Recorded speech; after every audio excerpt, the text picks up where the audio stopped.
ఇప్పుడు రాజా సింగ్ గారు నిన్ననే మధ్యన చెప్పిందే కాదు, చాలా కాలం నుంచి వెళ్ళి మాటలు మాట్లాడుతున్నాడు ఆయన. అయితే మనం దీన్ని ఎట్లా అర్థం చేసుకోవాలంటే, రాజా సింగ్ అటువంటి వాళ్ళు చాలా కంటే దాదాపు 15-20 సంవత్సరాల నుంచి వెళ్ళి వాళ్ళు బీజేపీలో యాక్టివ్ ఉన్నారు. బీజేపీలో ఆ పార్టీ తరఫున పాటలాడుతున్నారు.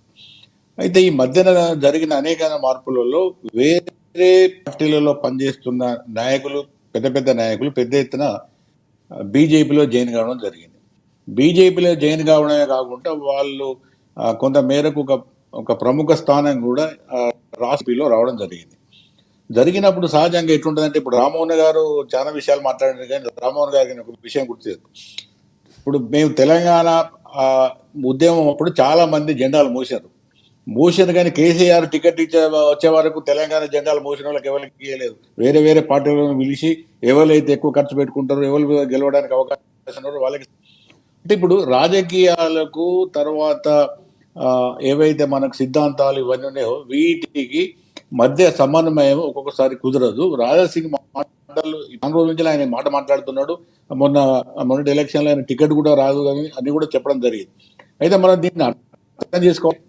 ఇవాళ బీజేపీలో అన్ని పార్టీల యొక్క నాయకులు ఉన్నారు. కాంగ్రెస్ వాళ్ళు ఉన్నారు, టిఆర్ఎస్ వాళ్ళు ఉన్నారు, ఇంకా రకరకాల వాళ్ళు ఒక మిలిటరీ ఉన్నది. కాబట్టి దానిలో ఇప్పటికి కూడా ఏంటంటే ఇప్పుడు ఈ ఎవరు కూడా కిషన్ రెడ్డి ముఖం చూసి ఎవరు, లేకపోతే బండి సంజయ్ ముఖం చూసి ఎవరు ఓటేయలేదు. ఇప్పటికి కూడా బీజేపీ వాళ్ళు ఓట్లు అడిగింది మోడీ ముఖం చూసే ఓటేమని చెప్పారు. మొన్న ఎంపీ ఎలక్షన్స్ కానీ, అంతకుముందు ఎంపీలు గెలిచిన 2019 ఎంపీ ఎలక్షన్స్ లో కానీ కేవలం మోడీ కేంద్ర ప్రభుత్వంలో మాకు అధికారం రావాలి కాబట్టి మమ్మల్ని ఎన్నుకోమని ఆ ముఖంతో పేరు, కానీ ఇక్కడ కిషన్ రెడ్డి ముఖం చూసి ఎవడేయలేదు, లేకపోతే అంతకుముందు బండి సంజయ్ ఉన్నా కూడా ఎవరేయలేదు. అదే విషయం చెప్తా.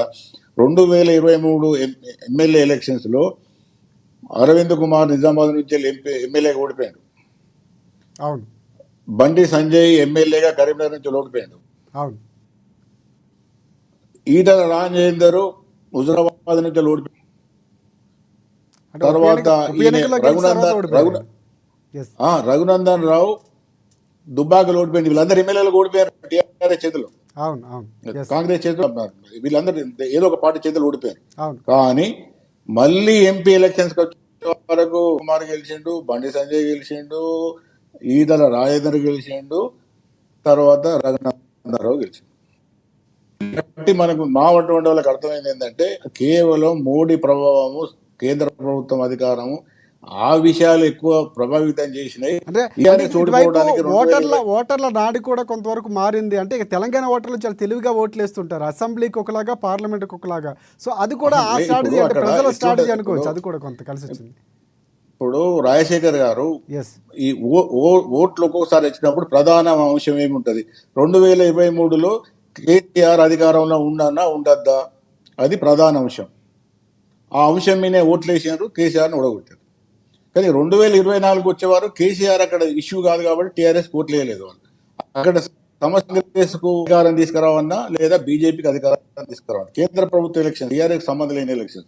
కాబట్టి టీఆర్ఎస్ కొంత బలం ఉన్నప్పటికీ కూడా టీఆర్ఎస్ ఓట్లు రాకపోవడానికి కారణం ఏంటంటే, టీఆర్ఎస్ అనేది అక్కడ ఎన్నికలలో ఒక ఇష్యూగా రాలేదు. అక్కడ ఇష్యూగా వచ్చింది ఏంటంటే, రెండు కేంద్ర పార్టీలైన బీజేపీ మరియు కాంగ్రెస్ వచ్చింది కాబట్టి వేశారు. అయితే ఇప్పుడు కాంగ్రెస్ ప్రతినిధి మాట్లాడుతూ మొన్న ఎమ్మెల్సీ ఎలక్షన్స్ లో బీఆర్ఎస్ వాళ్ళు పెద్ద ఎత్తున బీజేపీ చేసిన చెప్పి, నేను మొన్నటి ఎలక్షన్స్ లో చాలా మట్టుకు తిరిగిన అక్కడ కరీంనగర్ మొత్తం ఎలక్షన్స్ లో వాళ్ళు బీఆర్ఎస్ వాళ్ళు బీఎస్పీ క్యాండిడేట్ కి పెద్ద సపోర్ట్ చేశారు. నేను చూసాను. నేను మొన్న వరకు నేను బీఆర్ఎస్ లో ఉన్నా కాబట్టి వాళ్ళందరూ నాయకులు నాకు తెలుసు. ఆ ఏరియా అంతా మాది కూడా అదే ఏరియా కాబట్టి వాళ్ళు బీజేపీకి చేయలేదు, బీఆర్ఎస్ చేశారు. చేశారు వాళ్ళు సపోర్ట్ అక్కడ. కాబట్టి ఈ ఆరోపణలు రకరకాలుగా చెప్పడం ఇవన్నీ కూడా జరుగుతాయి. కానీ ఇక్కడ జరుగుతున్నది అంతకుముందు అంటే ఇది ఒక సిద్ధాంత రాజాసింగ్ అటువంటి వాళ్ళు, మేము మొదటి నుంచి జెండా మోసినాం, అసలు బీ సిద్ధాంతాలు నమ్ముకున్న వాళ్ళం మేము. ఈ మిగతా వాళ్ళు వచ్చినంత కరగూర గంప ఏదో అన్ని రకాల పార్టీల నుంచి నక్సలైట్లు వచ్చిండ్రు, వాళ్ళు వచ్చిండ్రు, వీళ్ళు వచ్చిండ్రు. ఇదే విషయం టీఆర్ఎస్ కూడా 100% వర్తిస్తుంది. కానీ టీఆర్ఎస్ పాపిరెడ్డి గారు 2014 ఒకటి ఎలక్షన్ నాది ఒక ప్రశ్న, అంటే ప్రధానంగా రాజసింగ్ వ్యాఖ్యలు అసహనం లేకపోతే అసంతృప్తితో వచ్చినటువంటి మాటలు, లేకపోతే పార్టీలో జరుగుతున్నటువంటి అంశాన్ని చెప్పాలన్నటువంటి ధోరణిలో చూడొచ్చు అంటారా, లేకపోతే రాజకీయ వ్యూహం ఏమైనా ఉందంటే గతంలో ఆయన సస్పెన్షన్ చేసినటువంటి సందర్భాల్లో కూడా ఆయన వెనక ఎవరో ఒక వ్యక్తి ఉన్నారు ప్రేరేపించడం వల్ల అలాంటి వ్యాఖ్యలు చేశారు, అందుకే ఆయన పార్టీ నుంచి కొంతవరకు సస్పెండ్ చేశారు అన్నట్టు వార్తలు వచ్చాయి. సో ఇది వ్యూహాత్మకంగా మాట్లాడారు లేకపోతే అసంతృప్తితో మాట్లాడారు అనుకోవచ్చా? ఇట్లా ఇప్పుడు రాజశేఖర్ గారు చాలా విషయాలు ఉంటాయి, అంతర్గత నాయకత్వ కుమ్ములాటలు ఉంటాయి, అంతర్గత అసంతృప్తి ఉంటుంది. నేను ఇన్ని రోజులు అధికారం అంటే బీజేపీ జెండాను మోసినా కూడా నాకు వచ్చే అంత పేరు కానీ అధికారంలో వాటా కానీ లేకపోతే మిగతా నిర్ణయాలు కూడా నాకు వాటా లేదని అభిప్రాయ సింగ్ గారికి ఉన్నట్టున్నది. చాలా రోజుల నుంచి ఆ మాట మాట్లాడుతున్నాడు. అంటే ఎవరైతే నిజంగా అసలు సిసలైన బీజేపీ కార్యకర్త ఓల్డ్ సిటీ నుంచి కొట్టాడతారు కాబట్టి ఎప్పుడు కూడా నిరంతరంగా కూడా అక్కడ ఎంఐఎం తోని ముస్లింస్ తోని వాళ్ళు ఘర్షణలు పడుతుంటారు. కాబట్టి మేము ఇంత ప్రయత్నం చేసినా కూడా బీజేపీ నాయకత్వం మాకు సరి అయిన స్థానం కలిగదు, ఎవరు బయటకు లేకపోతే మీ వాళ్ళకు. రెండవది ఇప్పుడు కిషన్ రెడ్డి కేసీఆర్ మాటలు కూడా ఇవి కలిసి కుమ్మకైన నేను దాదాపుగా టీఆర్ఎస్ లో కేసీఆర్